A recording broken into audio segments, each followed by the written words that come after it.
Hey everyone, welcome back. We're diving into Atomic Habits today by James Clear. Oh yeah, this is a good one. You shared it, and I'm really excited to dig in with you on this one. Oh, Really get into, understanding how to build better habits and make some like lasting changes. for sure. The author himself has kind of a crazy story. Yeah. Went from like a devastating accident as a high school athlete Wow. and ended up becoming an academic All-American. Interesting. And he really attributes a lot of that to harnessing the power of habits. It's really fascinating how his story kind of emphasizes that, it wasn't this like overnight transformation or anything like that. Right. He really stresses that it was this like steady accumulation of these tiny wins Mm, and small adjustments over time that ultimately like led to those remarkable results. right. And I think it really challenges this whole idea that we need to do this massive like life overhaul to like actually see change. Yeah, that's so encouraging, right? It makes you realize that you don't have to wait for that perfect moment or like have everything figured out before you can actually get started. Exactly. And, he uses this really powerful analogy Right. of thinking about small gains or losses Mm-hmm. and how those compound over like a decade or two. Mm-hmm. And it really gets you thinking about, even seemingly insignificant daily choices Right. and how much those impact you in the long term. Yeah. Like, are you consistently kind of moving toward financial stability? Right. Are you making time for activities that really nourish your well-being? Mm. Are you actively engaging in continuous learning? I mean, I'm already starting to think a lot more about, all the little choices I'm making every day and how those are kind of adding up. Yeah, it's like these tiny battles that we face every day Yeah. are actually shaping the landscape of our future selves. I love that. Yeah, Okay, so this is good. yeah, So this leads to like I think one of his core ideas, which is like shifting our focus from goals to systems. yes, absolutely. So we're always told like set goals, set goals. Yeah, goal setting. But he says, goals are about like the results you want, Yeah. but systems are about like the process that actually gets you there. The how-to. Right, exactly. Yeah. But isn't focusing just on systems like a little bit rigid? Hmm. Life throws curveballs and priorities change. Yeah. Like, what about, being able to adapt and be flexible? That's a great point. Yeah. And while he really advocates for like well-defined systems, Okay. he also acknowledges that we need to be able to adjust along the way.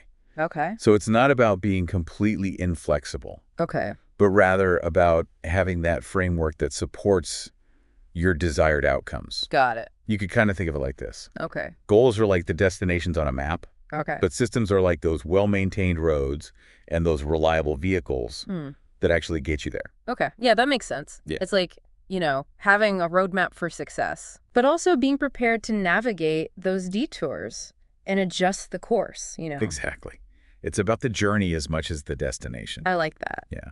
Okay, so we've established that small changes can be powerful. Yes. We've established that focusing on systems can lead to lasting change. Right. But how do we actually put this into practice? Yeah, how do we do it? Like, how do we break those bad habits and cultivate good ones? Well, Core breaks it down into 4 stages. Okay. Q, craving, response, and reward. Mm. And he really emphasizes that a behavior won't become a habit if any one of these stages is missing. Okay, let's break that down. Okay. So first there's the cue, right? Yeah, the Q. Like a trigger that tells your brain, like, okay, time to initiate this behavior. Yeah. Like for me, it's the smell of fresh coffee in the morning. Perfect example. Like I smell that and I'm like, oh, You ready to go? I need coffee. And then comes the craving, Correct. which is the motivational force behind every habit. Mm. So it's not actually the coffee itself that you're craving, Right. but the feeling of alertness and focus that it gives you. Oh, so it's like the anticipated reward Exactly. that's driving my behavior. Yeah. Okay. Then there's the response, Okay. which is the actual habit you perform. So in my case, like making the coffee and drinking it. Exactly. Okay. And finally, the reward, Okay. that satisfying feeling that reinforces the habit Mm. and makes you want to do it again and again. It's fascinating to think about our brains just like these reward detectors. Yeah, Constantly seeking out actions that just deliver pleasure and fulfill our desires. absolutely. Like a feedback loop, Yeah. cue, craving, response, reward. Yeah. And then the cycle just starts all over again. But I have to admit, I feel like so much of what I do is just like autopilot. Oh, yeah. It's like I'm not even aware of the cues and cravings that are Yeah. driving my actions. Like, how do we become more mindful of those like unconscious patterns. Well, a lot of people struggle with that. What? And Clear suggests doing this exercise called the Habits Scorecard to really increase awareness of our daily actions. Okay. It's pretty simple, but it's a powerful tool for identifying those autopilot behaviors. A scorecard, though, like how does that work? So basically, you list out all your daily habits from the moment you wake up to when you go to sleep, Okay. and then you categorize them as either positive, negative, or neutral. Okay. And it's just a way to objectively evaluate how you're spending your time and energy. So I'd list things like brushing my teeth, Yeah. scrolling through social media, going for a walk, Yep, all of it. all that kind of stuff. Yeah, And then I just look at it and decide if it's like contributing to my well-being or detracting from it. precisely. Okay. So by doing that, by consciously tracking your habits, Right. you gain all these valuable insights into your daily patterns and can really see areas where you can improve. Gotcha. You might be surprised what you discover. Okay, so I'm realizing now I often fall into this trap of wanting to make huge changes, Oh, yeah. all at once. Yeah. The big overhaul. Yeah, but it seems like Claire is advocating for like a more gradual approach. She is. So how does that work in practice? So that's where this concept of habit shaping comes in. Okay. So instead of trying to like completely overhaul your life overnight, Right. you focus on making these small incremental adjustments Okay. over time. Got it. So think about it like you're sculpting a piece of clay. Okay. You're not going to try to create the entire masterpiece in one go. Right. You gradually mold and shape it, Mhm. adding details and refining it Okay. over time. So it's like breaking down those big, intimidating goals Yes, into those smaller, more manageable steps. exactly. Yeah. And that's where Clear's 2-minute rule comes into play. Oh, I've heard of that one. Tell me more. Okay, so it's about making the initial step of a new habit so easy that it takes less than 2 minutes to do. So you're basically removing any friction or resistance Right. that might be preventing you from getting started. So instead of saying like, I'm going to write for an hour every day, Right. I would say I'm just going to sit down and write for 2 minutes. Exactly. Yeah. It's about building momentum and establishing consistency. Right. And then once you overcome that initial inertia, it becomes much easier to extend the duration and intensity of the habit. That's so smart. Yeah, It's like tricking your brain into getting started. it is. Once you're already in motion, it's much easier to keep going. Exactly. And it's also important to remember Okay. that even small improvements, when you do them consistently over time, Right. can lead to remarkable results. This feels so much more empowering than like that all or nothing mentality. It is. I feel like I get stuck in so often. Yeah. It's about embracing those small wins Yeah. and trusting that those tiny changes Yes. can eventually create like a ripple effect in our lives. Absolutely. And speaking of small changes adding up, Okay. one of the most interesting points that Clear makes is that our environment plays a really significant role Oh. in shaping our habits. You mean like how our physical surroundings Yeah. and our social circles can actually influence our behavior? Exactly. Clear argues that we often become blind to those cues that trigger our habits Right. because they're just so embedded in our daily routines. Yeah. So in order to change a habit, we need to start by becoming aware of those environmental triggers.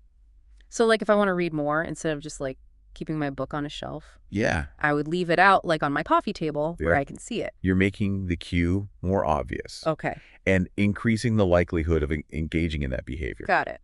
Now, Clear also highlights the power of social norms in shaping our habits. Oh, yeah. Like how we tend to mirror the behaviors of those around us? Yes, especially those we admire or aspire to be like. Right. Exactly. Clear argues that we're far more likely to adopt a habit if it's considered normal within our social circles. And he uses this fascinating story about Japanese railway workers. Oh, wait. I think I've heard of this. Okay. Is it the point and call system? Yes, the point and call system. Okay. So Japanese railway workers use this system to reduce errors and improve safety. They basically point at and verbally call out Wow. each signal lever gauge as they operate the train. Okay. And it forces them to be more attentive and reduces the risk of mistakes. It's like they're intentionally creating this heightened awareness Yeah, of their actions and like the potential consequences. exactly. And we can actually apply this pointing and calling technique to our own lives Okay. by making our habits more visible and deliberate. Okay. It's about bringing those unconscious behaviors to the forefront of our awareness. So it's like consciously acknowledging, those habits we want to change and those that we want to cultivate. Right. Like shining a spotlight on those autopilot behaviors. Yeah. So we can start making more intentional choices. Exactly. And this increased awareness then lays the foundation for intentionally designing our environment to support our desired habits. Okay, I'm really intrigued by this idea of like designing our environment. Yeah. Got any like practical tips? Absolutely. Right. So one of the things Clear suggests is using implementation intentions. Okay. So instead of just vaguely saying like, oh, I'm going to exercise more. Right. You create a specific plan. Like, I'm going to go for a 30-minute walk every morning before work. Okay. By making that concrete plan, you remove the guesswork. Right. And increase the likelihood of following through. So it's like eliminating those decision fatigue moments. Exactly. Where you're like, oh, should I do this or not? You've already made the decision, so you're just following through with the plan. Exactly. Another technique is called habit stacking. Okay. Which involves linking a new habit to an existing one. Okay. So you could say like, after I brush my teeth, I will meditate for 5 minutes. That's so smart. Yeah. So you're leveraging that established habit to trigger a new one. Exactly. It's like a chain reaction of positive behaviors. Yes. What other strategies does he recommend for like designing our environment to make those good habits easier? Well, he really emphasizes the importance of making cues obvious. Okay. And think about it. We're more likely to notice things that stand out. Right. So if you want to drink more water, keep a full water bottle on your desk. If you want to eat healthier snacks, put a bowl of fruit on the counter. Okay, so it's like these visual reminders Yeah. that kind of nudge us towards those desired actions. Yes. And on the flip side, you can make bad habits harder by increasing the friction. Okay, so how do we design our environment to make those bad habits less appealing? Make those undesirable cues invisible. So if you're trying to reduce your screen time, put your phone in a drawer or another room. Or you're trying to avoid sugary drinks, clear those tempting sodas out of your fridge. So it's like this game of strategic placement. It is. With the cues in our environment. Yeah. Putting those positive cues front and center and those tempting cues like on the sidelines. Exactly. It's about setting yourself up for success. Right. By creating an environment that nudges you toward the behaviors you want. Yeah. And away from the ones you're trying to avoid. This is so helpful. I'm already thinking about like, how can I rearrange my space? Yeah. To, make it more conducive to the habits that I want to build. For sure. So we've covered making cues obvious for both good and bad habits. Yeah. So what other insights does Clear offer for making those good habits stick? Well, that's where the second law of behavior change comes in, making it attractive. Oh, wow. We're essentially tapping into the brain's reward system here. Dopamine, the feel-good chemical? Exactly. Tell me more. Okay, so one effective strategy is called temptation bundling. Okay. And this involves pairing something you want to do with something you need to do. Okay, I'm hooked. Tell me more about temptation bundling. Okay, so let's say you really enjoy listening to podcasts. Okay. But you struggle to make time for exercise. This is me. Okay, well, you could bundle those activities by only allowing yourself to listen to your favorite podcast while you're working out. I love that. Yeah. So you're turning that have-to activity into a want-to activity. Exactly. It's like sneaking in those healthy habits under the guise of pleasure. Yeah. Okay, but what about those bad habits we're trying to break? Yeah. How do we make those less attractive? So Clear suggests reframing your mindset about those undesirable behaviors. Okay. So instead of focusing on what you're missing out on, you highlight the benefits of avoiding them. Okay. So for example, if you're trying to quit smoking, instead of dwelling on those cravings, you focus on all the positive things, like your health, improving your energy, increasing, saving money. Yeah, so it's like shifting your perspective. Exactly. And focusing on the long-term rewards. Yes. Rather than those short-term temptations. Right. It's about changing the narrative in your mind. Yeah. And making those healthy choices the more appealing option. This is so insightful. I'm really starting to see how we can consciously shape our habits by understanding these like underlying principles. It's powerful stuff. It is. And that's just the beginning. Oh, there's more. There's more. We've only scratched the surface of Clear's 4 laws of behavior change. Wow. Okay. So in part 2, we're going to dive deeper into those remaining 2 laws. Okay. Making it easy and making it satisfying. I can't wait. This is getting really good. I know. I'm excited for next time. Until next time, listeners, keep those wheels turning. Yes. Keep thinking about it. Okay, so let's dive into those last 2 laws of behavior change, making it easy and making it satisfying. Yeah, those are really key. Yeah. We've talked about how our environment and the attractiveness of a habit play a role, but sometimes even when we're motivated, the sheer effort involved can be a deterrent. Oh, totally. I've been there so many times. Yeah. I'll have all these grand plans for a new habit, and then the thought of all the steps involved just makes me want to curl up on the couch. That's exactly why making it easy is so important. Mm-hmm. And one of Clear's most practical strategies here is the 2-minute rule, which we touched on earlier. Right. Remember, it's all about reducing that barrier to entry. Right. Instead of trying to tackle the whole habit at once, just focus on the first 2 minutes. Okay, so instead of cleaning the entire house, I might just start by putting away 5 things. Exactly. Or instead of writing a whole chapter, I'll just commit to writing 1 paragraph. You're removing the friction. Yeah. Making it almost impossible to find an excuse not to start. Right. And often, once you've overcome that initial inertia, you find yourself naturally continuing beyond those first 2 minutes. Well, it's like that saying, well begun is half done. Precisely. Yeah. And beyond the 2-minute rule. Clear talks about priming your environment to make good habits easier. And this involves strategically arranging your physical space to support those desired behaviors.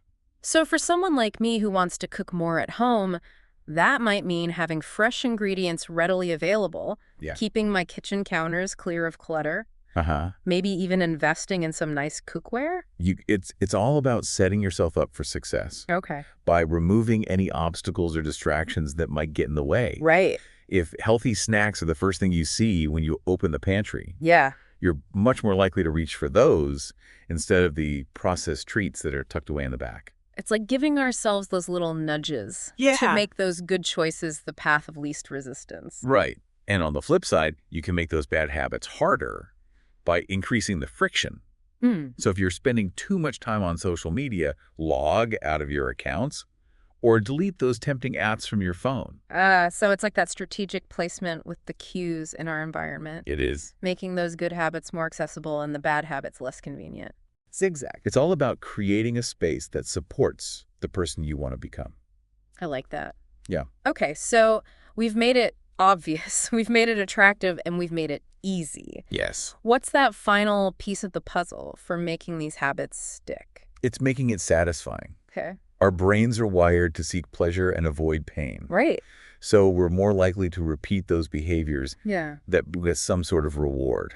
That makes sense. But a lot of good habits, like exercise or eating healthy, those often involve delayed gratification. Yeah. You don't always see the results right away. You're absolutely right. And that's where we need to get a bit creative. Okay. In finding ways to make those habits more immediately satisfying. One thing Clear suggests is using habit trackers.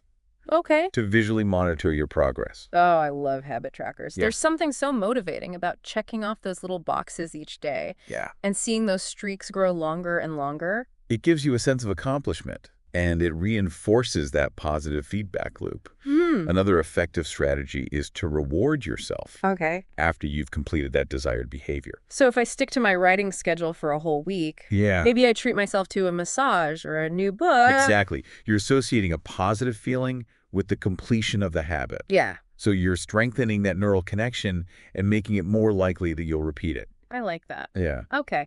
But I have to admit, even with all these strategies in place, there are days when I just don't feel like it. Oh, yeah. Those days happen. So what does Clear say for those moments when our motivation just wanes? He talked about the importance of shifting your identity to align with your desired habits. It's not just about changing your actions. It's about changing your beliefs about yourself. So instead of saying, I'm trying to become a runner, I would say, I am a runner. Exactly. Yeah. You're embodying those qualities of the person you want to be. And when you start to see yourself as that person, those actions just become a natural extension of your identity. That's powerful. It is. But even when you've got that strong sense of identity and you've developed the solid routine, isn't there a risk of getting bored or complacent? That's a good point. How do we keep things fresh and engaging? Yeah. Well, that's where the Goldilocks rule comes in. Okay. Clear suggests that we experience peak motivation when we're working on tasks that are just slightly outside our current abilities. The Goldilocks zone. Yes. Not too easy, not too hard, just right. Dared. If something is too easy, we get bored. Yeah. If it's too difficult, we get discouraged. Right. But when we find that sweet spot where we're challenged but not overwhelmed, that's where the magic happens. It's where we thrive. Yes. It's about finding that balance between pushing ourselves and setting ourselves up for success. So much of this is about understanding like those psychological principles. Yeah. Like how our brains actually work. It is. That's fascinating. It is. And this actually leads into another fascinating aspect. Oh, okay. Clear explores the influence of social norms on our behavior. Oh, yeah. We talked about that a little bit earlier. We did. But I think it's worth exploring a bit more. I agree. I'm really intrigued by this whole idea of how our social environment can shape our habits. It's like that saying, you are the average of the 5 people you spend the most time with. Right. Our social circles have a profound impact on our behaviors, both consciously and unconsciously. Clear highlights this with his incredible story of the Polgar sisters. Oh, yeah. 3 Hungarian sisters who were raised by their father to become chess prodigies. Weren't they all grandmasters at a really young age? They were, and their father really believed that anyone could become a genius with the right training. So he created an environment for his daughters where chess was just the norm. Wow. They were surrounded by chess books, they played against each other constantly, and they competed in tournaments from a very young age. That's incredible. It is. It's like this amazing example of how our environment can shape our aspirations. Yeah. And influence the paths that we take. It's a powerful story, and it brings up this important point about how we can actually leverage social dynamics to support our desired habits. So if I'm trying to get into running, maybe I should join a running club or find a buddy to keep me accountable. Exactly. By surrounding yourself with people who share your goals and your values, you're creating that supportive environment that reinforces those positive behaviors. And on the flip side, if you're surrounded by people who, engage in those unhealthy habits, it's going to be that much harder to break those patterns yourself. It's like you're constantly swimming against the current. Right. That's why it's so important to be mindful of the company we keep and the influences that we allow into our lives. This is so insightful. Good. I'm really starting to see how everything's interconnected, It is. Our environment, our social circles, our beliefs about ourselves. It's not just about willpower or self-discipline. Right. It's about understanding these underlying principles and using them to create lasting change. That's the beauty of Atomic Habits. Yeah. It's not just a self-help book. Right. It's like a guide to understanding human behavior. Yeah. And how we can consciously shape our lives. I love that. Yeah. Okay, so we've covered a lot today. We have. We've talked about the 4 laws of behavior change, the power of social norms, the importance of habit shaping, the art of making habits satisfying. Yes. Is there anything else we should touch on before we wrap up part 2 of our deep dive? I think it's important to remember that habit formation is an ongoing process. Okay. It's a journey, not a destination. Right. Clearly encourages us to view our habits as experiments, to constantly be assessing what's working and what's not. Yeah. And to be willing to make adjustments as needed. So it's not about finding the perfect system and sticking to it rigidly. Yeah. It's about being adaptable and, evolving our approach as we learn and grow. Exactly. And that brings us back to the idea of shifting our identity. As we embrace these new habits and make these positive changes, our sense of self also evolves. Right. It's like a beautiful dance between our actions and our beliefs about ourselves. It is. I like that. Yeah.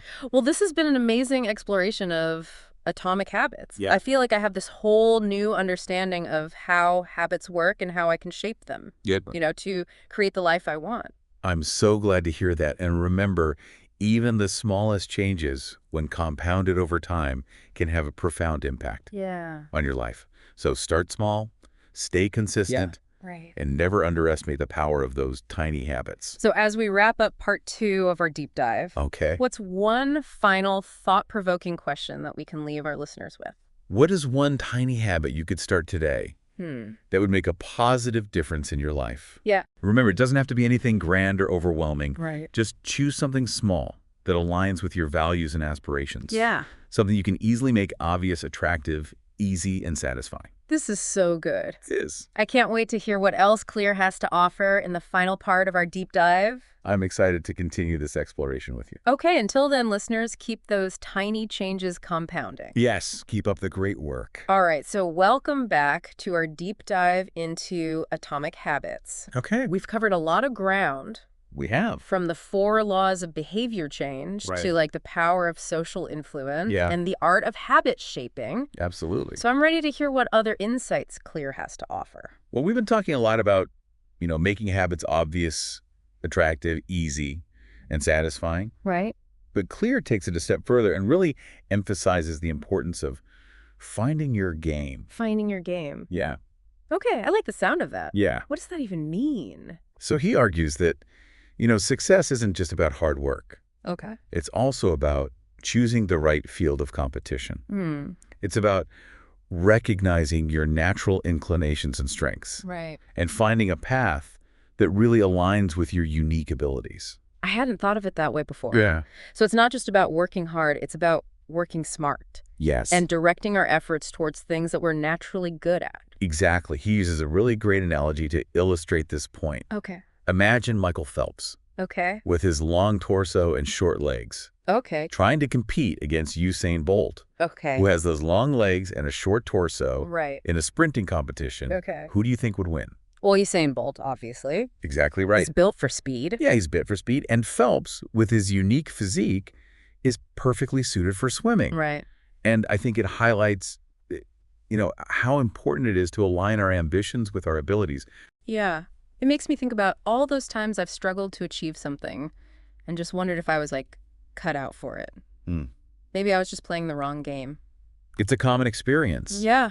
We often get caught up in societal expectations. Right. Or compare ourselves to others. Yeah. Without considering our own strengths and weaknesses. Yeah. And, Clear encourages us to really think about those areas where we naturally excel. And focus our energy on developing habits that support those strengths. So it's about playing to our strengths and focusing on areas where we can truly thrive. Exactly.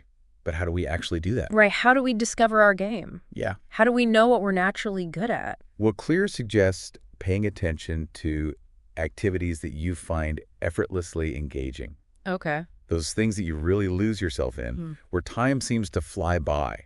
Often that's a clue that you have a natural aptitude for it. It's like that feeling of flow. Yeah. Where you're just so immersed in the moment. Yes, you're completely absorbed in what you're doing. Right. And I think those are often the activities where our greatest potential lies. It's about tapping into those innate talents and aligning our habits with those strengths. Yeah, it's like shifting the focus from, what we think we should be doing to what we're naturally drawn to and what brings us joy and fulfillment.